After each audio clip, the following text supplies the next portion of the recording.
A Carteira Nacional de Habilitação, ou CNH, não tem um custo padrão. Em 2022, por exemplo, o estado do Rio Grande do Sul ultrapassou o valor de R$ 2.700, tornando-se a mais cara do Brasil e atingindo um recorde histórico no estado. O alto preço envolve uma série de despesas como taxas, exames, aulas e até mesmo testes práticos e teóricos. Cada unidade federativa ou estado define seus próprios valores, implicando uma cobrança individual por cada etapa do processo. Em São Paulo, as taxas do Detran totalizam R$ 463,24 enquanto eu gravo esse vídeo, enquanto Minas Gerais chegam até R$ 716,33. No Rio de Janeiro, a cobrança é de R$ 366,48. Somando todas as taxas ao longo desse processo, o valor final ultrapassa facilmente o montante de R$ 2.000. Os centros de formações de condutores desempenham um papel crucial nesse processo, fornecendo a educação teórica e supostamente também a prática necessária. Eles operam em parceria com o Departamento Estadual de Trânsito, o famoso Detran, que avalia e aprova se o candidato emitindo um documento de habilitação está aprovado ou não, podendo agora começar a dirigir. Apesar da complexidade e do alto custo desse sistema, o trânsito brasileiro deixa a desejar em termos de ordem, o que levanta questões sobre a possível eficácia do modelo educacional em vigor. Porém, algo ainda mais alarmante se sobrepõe: o abuso de poder manifestado no que se denomina uma máfia do Detran. Um esquema concebido para extorquir e solicitar propina da população que tenha o interesse de começar a dirigir. E você vai se surpreender com os dados que eu trarei ao longo do vídeo, que por sinal, esse número começa a diminuir e as pessoas nas idades iniciais de direção estão perdendo o interesse pelas estradas. O Brasil, em seus mais de 77 milhões de motoristas habilitados, ocupa a 5ª posição na lista de países com maior número de mortes no trânsito, de acordo com a Organização Mundial de Saúde, a OMS. Em 2014, registramos mais de 43 mil mortes, porém, esse número tem diminuído anualmente. Em 2019, chegou a pouco menos de 30 mil mortes e em 2021 baixou para 11 mil mortes, o que talvez possa ter sido por outras consequências. O Plano Nacional de Redução de Mortes e Lesões no Trânsito, em seu relatório de 2021, atribuiu essa queda não apenas à pandemia, mas também às diversas campanhas educativas e preventivas que foram realizadas. Um estudo do Ministério de Transporte, Portos e Aviação revelou que 53,7% dos acidentes são causados pela imprudência dos motoristas. Embora os centros de formações de condutores tenham como objetivo conscientizar e educar futuros motoristas, sua influência nesse cenário é bem limitada. Especialistas em trânsito concordam que leis rigorosas não são suficientes sem uma fiscalização eficiente, o que configura uma grande problemática no nosso país. Muitos motoristas brasileiros são imprudentes e negligentes, até mesmo desrespeitando frequentemente as leis de trânsito.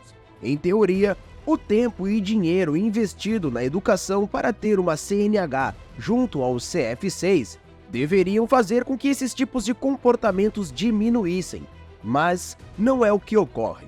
Segundo Flávio Freitas, da Associação Brasileira de Concessionária de Rodovias, a formação de nossos motoristas é falha, pois somos apenas treinados para passar no exame de habilitação, sem uma devida integração entre as aulas teóricas e as práticas. É só você ver se você também tem uma CNH, que provavelmente as suas aulas práticas foram feitas em ruas de bairros próximo ao seu CFC E, para quem quer aprender a andar de moto, essas aulas são feitas dentro de um circuito fechado, sem a mínima interação com outros carros ou motoqueiros ao lado.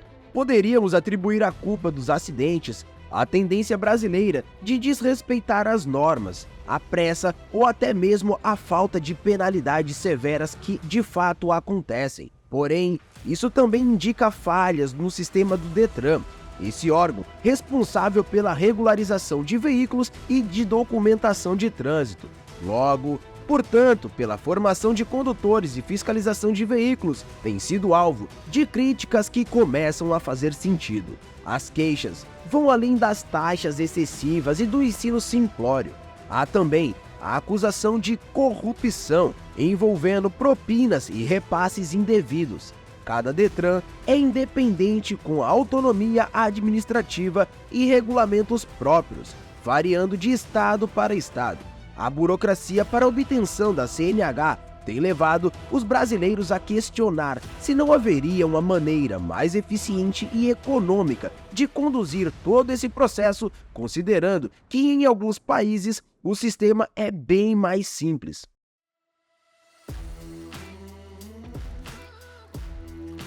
No Brasil, a obtenção da Carteira Nacional de Habilitação envolve um processo junto ao Detran e também a uma autoescola. Para iniciar o processo, a pessoa precisa ser penalmente imputável, isto é, capaz de responder por suas ações perante a lei, além de ser também alfabetizada e possuir um documento de identificação e cadastro de pessoa física, o famoso CPF. Depois de pagar as taxas do Detran, o candidato realiza exames físicos e também psicotécnicos. A aprovação nos exames leva a uma etapa de 45 horas de cursos teóricos sobre temas como leis de trânsito, direção defensiva, primeiros socorros, meio ambiente e cidadania. A aprovação na prova teórica, que exige acerto de 70% das questões, permite o início das aulas práticas de direção. Após 20 aulas, o candidato pode fazer a prova prática de direção. Obter uma carteira de motorista no Brasil é, com tudo isso que a gente vem falando, um processo que exige tempo e muito dinheiro. As taxas do Detran, os exames, o curso teórico, as aulas de direção e as duas provas resultam em uma soma considerável. De modo geral, o custo total não fica abaixo de R$1.000 e pode chegar a quase R$3.000. De acordo com Ronaldo Cardoso, um especialista pós-graduado em gestão e segurança no trânsito, considerando um processo padrão com um número razoável de aulas práticas e eventuais reprovações, o custo disso tudo pode chegar sim aos R$3.000. Os custos são divididos em 3 categorias principais: os exames médicos e psicotécnicos, as taxas do Detran e da autoescola. Segundo o Sindicato das Autos, Motos, Escolas e Centros de Formações de Condutores do Estado de São Paulo, a diferença de preços entre autoescolas pode chegar até R$800.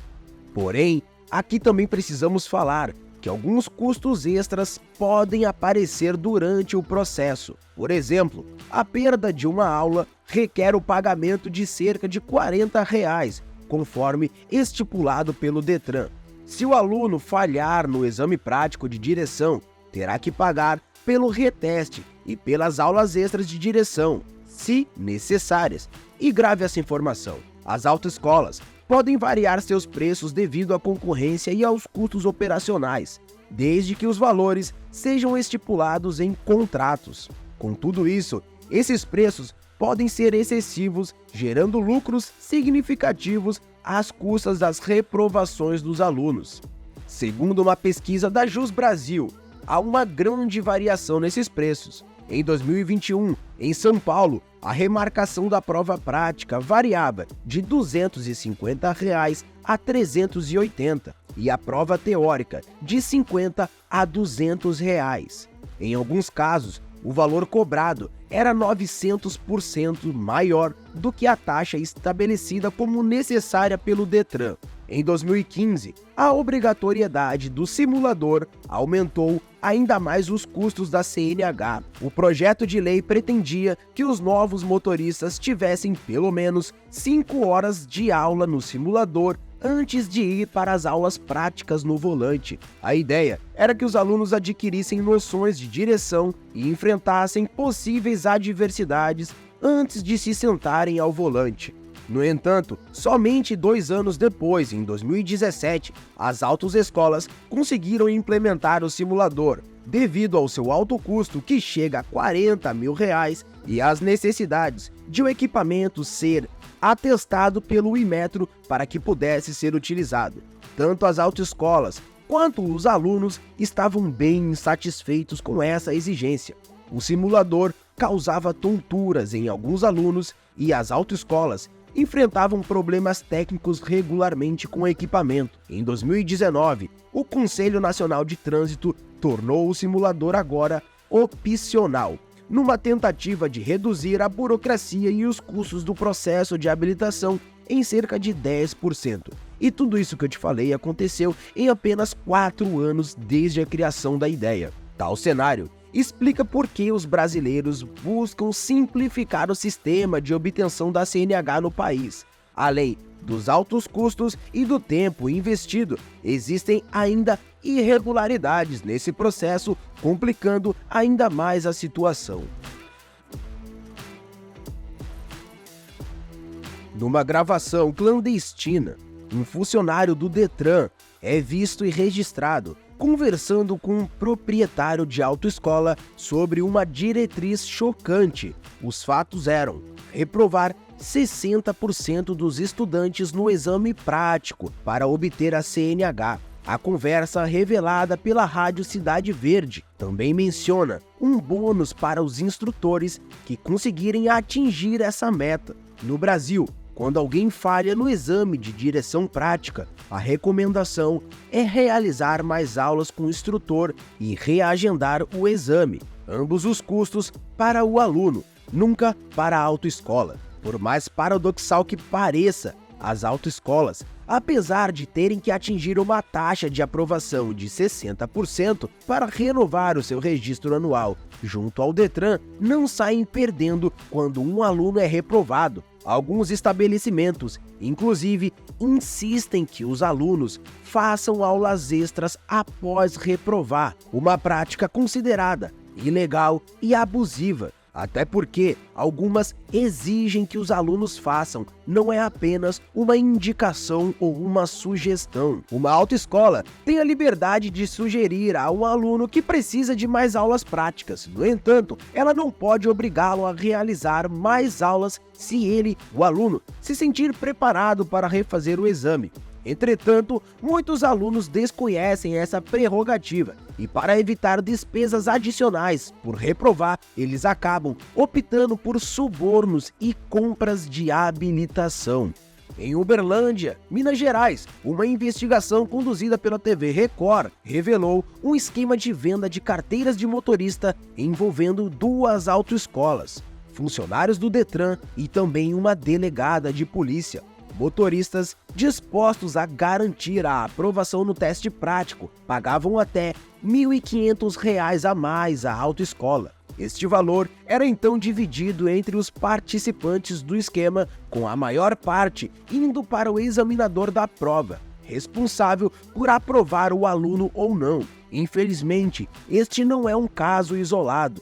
Em 2017, o Ministério Público Estadual acusou 17 autoescolas no estado do Mato Grosso e Goiás por vender CNHs. No total, 99 funcionários públicos e empresários foram acusados de participação no esquema, que também envolvia 55 motoristas que teriam comprado suas carteiras. O preço para garantir a aprovação variava entre R$3.000 e R$5.000. Porém, o aspecto mais alarmante deste caso era que o esquema não se limitava ao dia do exame prático. Na verdade, os motoristas que pagaram pela aprovação não eram avaliados nem nos exames psicotécnicos, também nem nos exames práticos. Eles só precisavam assinar a lista de presença no exame teórico. A investigação revelou que a maioria desses motoristas eram também semi-analfabetos, mas a situação pode ser ainda pior.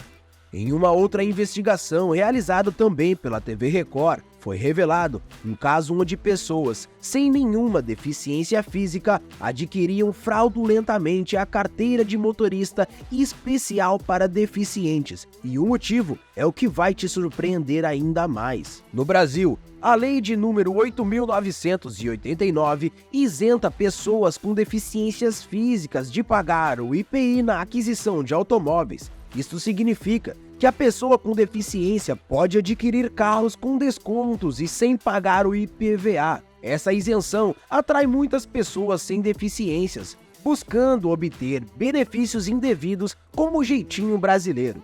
Em 14 anos, entre 2004 e 2018, o número de brasileiros que adquiriu esses benefícios aumentaram em 2.615%, com um desconto de até 35% do valor normal de veículos. O governo brasileiro deixou de arrecadar cerca de 3,2 bilhões de reais devido à isenção desses impostos. A autoescola denunciada pela reportagem oferecia exatamente esse tipo de serviço. Eles orientavam os clientes sobre como alegar falsamente uma deficiência para obter até esses benefícios. Após todo esse processo, durante as aulas de direção, o instrutor informava ao aluno que ele tinha duas opções: seguir as regras ou garantir a aprovação, pagando R$ 1.000 à autoescola. Desta forma, uma pessoa sem restrição nenhuma passava a ter uma carteira especial para deficientes e a possibilidade de adquirir um carro novo com desconto e sem impostos, sem falar que também teria a certeza que seria aprovado no teste. Casos como esses são frequentemente relatados nos portais de notícias do Brasil. Imagine você ser forçado a passar por todo um processo demorado e caro de exames e treinamentos com a possibilidade de ser reprovado aleatoriamente no teste final. Isso é revoltante, é praticamente um absurdo, não é mesmo? Assim, não é surpresa que muitas pessoas estejam insatisfeitas com o serviço e lutem para mudar essa situação. O declínio do interesse dos jovens brasileiros em obter a CNH é evidente. Só 27% dos jovens de 25 anos possuem o documento hoje em dia. Custo elevado para a obtenção da CNH, os efeitos da crise recente e os valores exorbitantes de carros e também de combustíveis são fatores possivelmente influentes. As alternativas, como transporte coletivo, bicicleta e até mesmo Uber, parecem muito mais atrativos para a maioria. No entanto, há cidades onde o transporte público é ineficiente ou até mesmo inexistente. Nessas, ter um carro é fundamental para você poder se locomover, o que obriga a pessoa a lidar com todo o processo do Detran. Em 2020, o deputado Kim Kataguiri apresentou um projeto de lei para tornar as autoescolas opcionais. Ao apresentar o PL, ele alegou que o objetivo era eliminar o monopólio das autoescolas. Essa proposição desencadeou a revolta de especialistas e instrutores dessas autoescolas.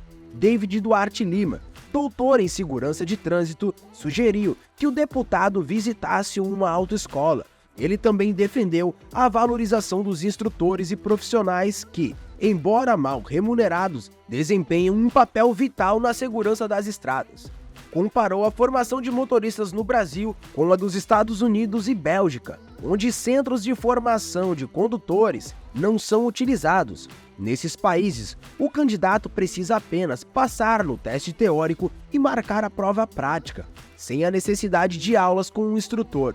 No entanto, nem essa abordagem está livre de crítica. Judy Longblad, instrutora no DMV, acredita que fazer o teste é muito simples e responsabiliza o próprio DMV pela presença de motoristas ruins na estrada. Mas os Estados Unidos está mudando. Na Califórnia, adolescentes de 15 a 18 anos precisam de 6 horas de treinamentos com um instrutor profissional para poder ter a sua habilitação. A complexidade do trânsito, especialmente nas grandes cidades, está crescendo. Carros e motos circulam em maior número, há mais pedestres nas ruas e é exigido mais cuidado e cautela no trânsito. O trânsito brasileiro também é complexo e difere muito entre cidades dos interiores, satélites e até mesmo as grandes capitais, que nestas últimas o ritmo é acelerado, não dando muito espaço para reflexão e aprendizado dos motoristas inexperientes. Infelizmente, os CF6 têm pouco poder para alterar isso tudo. A experiência ao volante vem com o tempo e conviver com motoristas novatos exige paciência e educação por parte dos demais condutores. A questão que permanece, no entanto, é quem instruiria os novos motoristas se as autoescolas fossem tornadas opcionais. A aprovação do PL poderia tornar o sistema mais barato, democrático e rápido. Porém, reformular todo o sistema e intensificar a fiscalização e punição seriam necessários, como na verdade já é até mesmo hoje em dia tendo as autoescolas. Como melhorar o trânsito e reduzir acidentes, especialmente quando muitos sabem que estão errados, mas continuam a cometer infrações, é uma pergunta complicada. A educação para o trânsito é um aspecto cultural e a responsabilidade não recai somente sobre os CF6. A educação no trânsito começa muito antes de se sentar ao volante pela primeira vez e reflete quem somos em nossas vidas. Portanto, se já é difícil com um instrutor ensinando o correto, a situação pode se agravar se as pessoas começarem a aprender de forma errada. Agora, se você fica indignado com algumas multas que recebe, mesmo estando certo, eu descobri um guia prático chamado Autodefesa, que ensina como não precisar pagar por todas essas multas. É um sistema todo dentro da lei que te ensina como você pode reclamar das multas que recebeu e não precisar gastar dinheiro com isso. Se você ficou interessado, clica no link que está no comentário fixado, porque nele eu deixei tudo disponível. E então, qual a sua opinião sobre a realidade brasileira com o Detran, o CFC e o alto custo para tirar uma CNH? Me fala a sua realidade aqui nos comentários e o que você também pensa. E não esquece de ver o que os outros inscritos estão falando. Infelizmente, para o futuro do trânsito brasileiro, a perspectiva é de piorar, com o aumento de veículos circulando em um país que não investe tanto em educação, transporte público de qualidade e nem carros elétricos para tentar amenizar tudo o que está acontecendo com o meio ambiente. E se você é uma pessoa que gosta de carros elétricos, eu vou te deixar com a sugestão desse vídeo que está passando agora na sua tela, porque nele eu falo um pouco mais sobre a crescente dos carros elétricos e também outras alternativas sobre isso, como motores de grandes marcas que não vão ser a combustão nem elétricos, e eles descobriram um combustível bem abundante que pode ser a solução. Curtiu esse vídeo? Então deixa seu like, se inscreve no canal ativando as notificações e eu te vejo no próximo vídeo.